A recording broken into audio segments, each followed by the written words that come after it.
Rebuilding your identity. Discovering who you are beyond marriage. Rediscovering dormant passions. Rekindling your interests and hobbies. Identifying hidden interests. When you finally have time to yourself on a Saturday afternoon, you might stand in your kitchen and realize you have no idea what you want to do. Not what you should do, clean, organize, prep meals, but what actually interests you. The silence feels uncomfortable, almost accusatory. Marriage has a way of eroding the edges of who you were before, not always dramatically, but through 1,000 small negotiations. You stopped sketching because your partner preferred evening television. You quit the book club because coordinating schedules felt impossible. You abandoned weekend hikes when they complained about getting up early. Psychologists often refer to this gradual loss of individual identity in favor of a partner's preferences as eclipsing. It's not malicious. It's just the natural friction of two lives merging, where one person's interests quietly fade into the background. The problem is, you can't remember where you put them. Walsh and Neff, 2018. Start by looking backward before you leap forward. Grab a notebook and set a timer for 15 minutes. Write down every activity, hobby, or interest you remember enjoying before your marriage, even if it feels silly or irrelevant now. Did you love painting miniatures, playing pickup basketball, baking elaborate cakes, attending live concerts? Don't filter based on practicality or whether you think you'd still enjoy it. Just list everything that once sparked something in you. Next, identify what type of fulfillment each activity provided. Was it creative expression, physical exertion, social connection, intellectual challenge? Understanding the underlying need each hobby satisfied helps you find modern alternatives that fit your current life. Maybe you can't commit to a weekly book club anymore, but you could join an online reading community. Maybe your knees won't tolerate competitive sports, but you'd thrive in a recreational hiking group. Finally, give yourself permission to try things that fail. Not every rediscovered passion will stick, and that's completely normal. You're allowed to sign up for pottery classes and realize you hate getting clay under your fingernails. You're allowed to join a cycling club and discover you prefer solo rides. This isn't about forcing yourself into old boxes.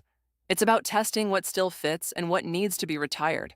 The goal isn't nostalgia, it's reclamation, reigniting the passion. Rediscovery means more than remembering what you used to enjoy.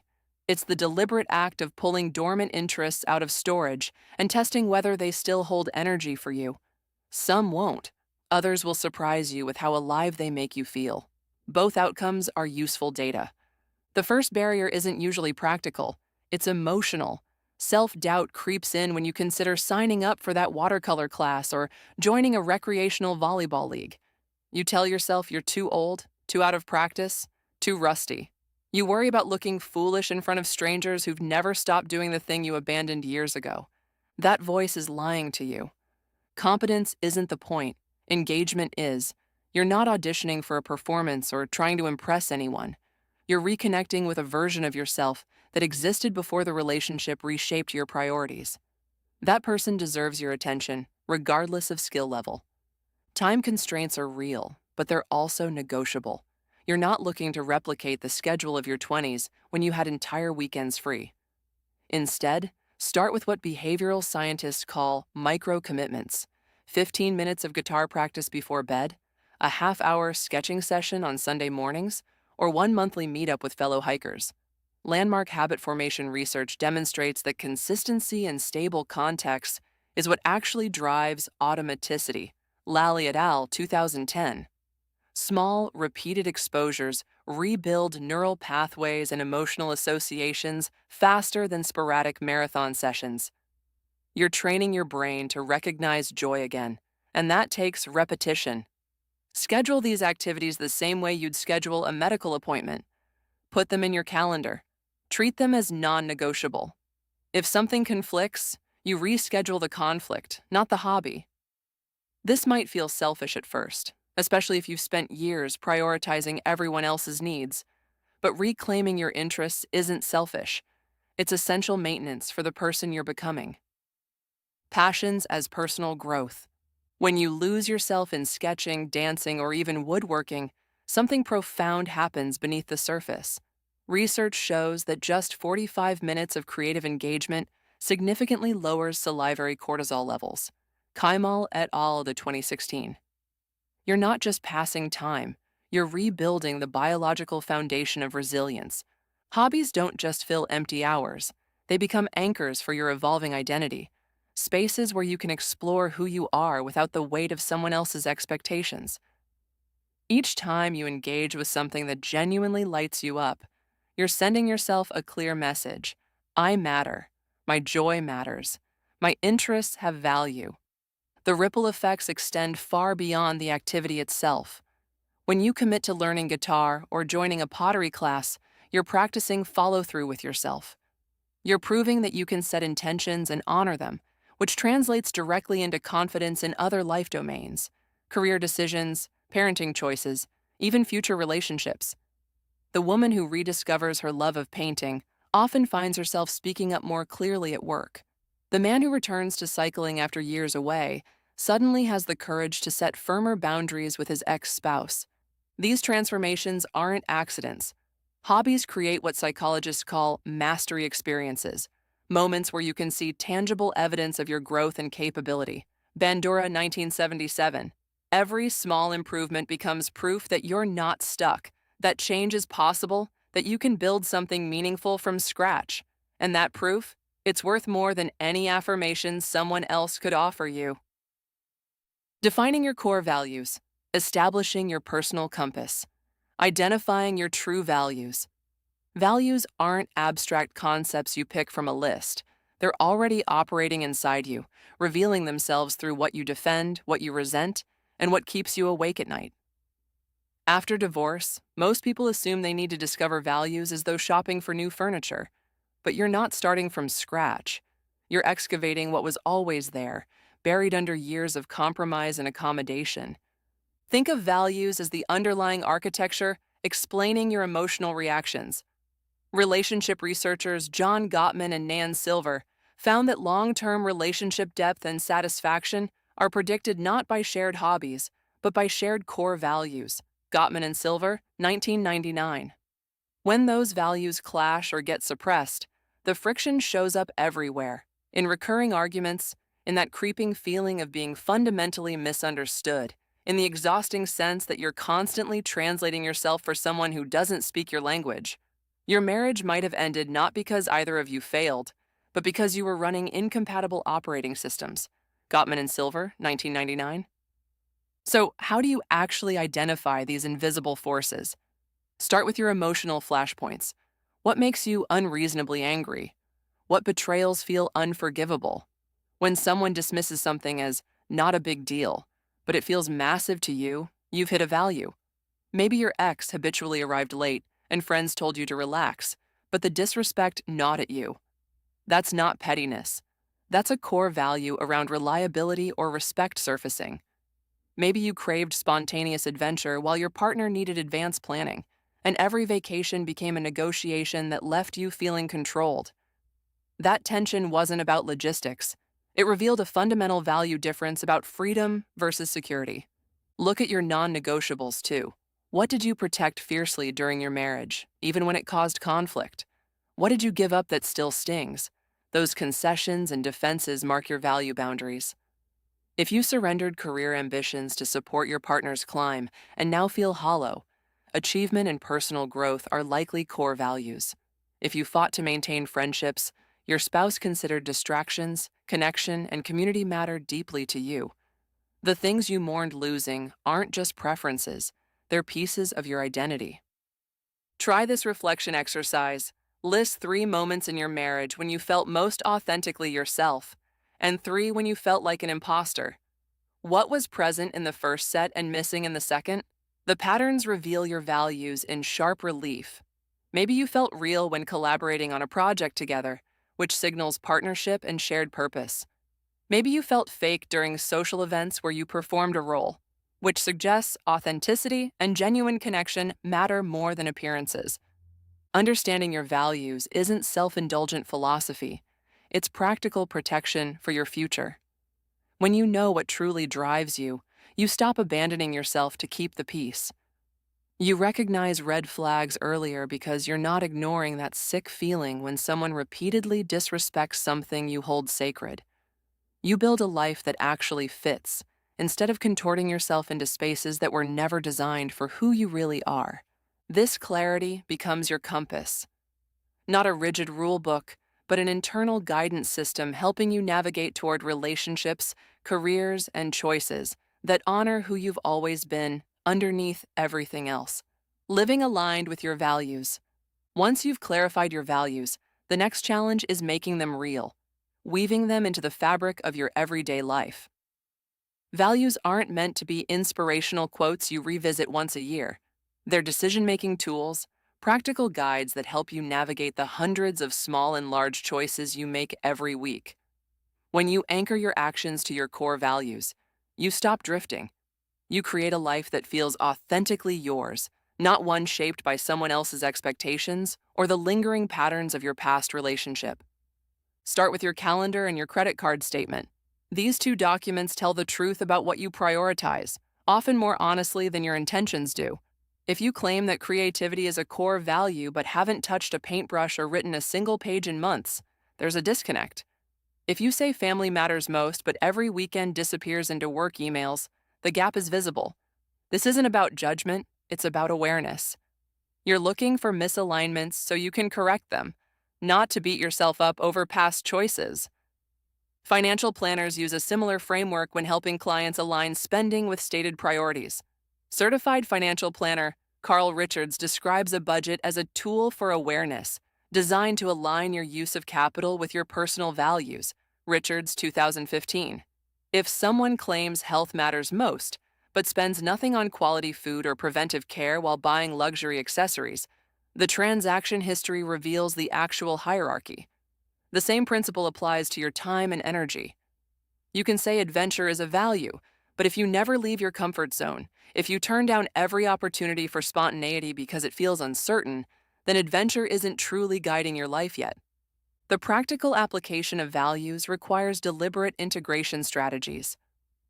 One effective approach is the filter question method. Before saying yes to a new commitment, whether it's a social invitation, a project at work, or a potential romantic relationship, ask yourself, does this align with my core values?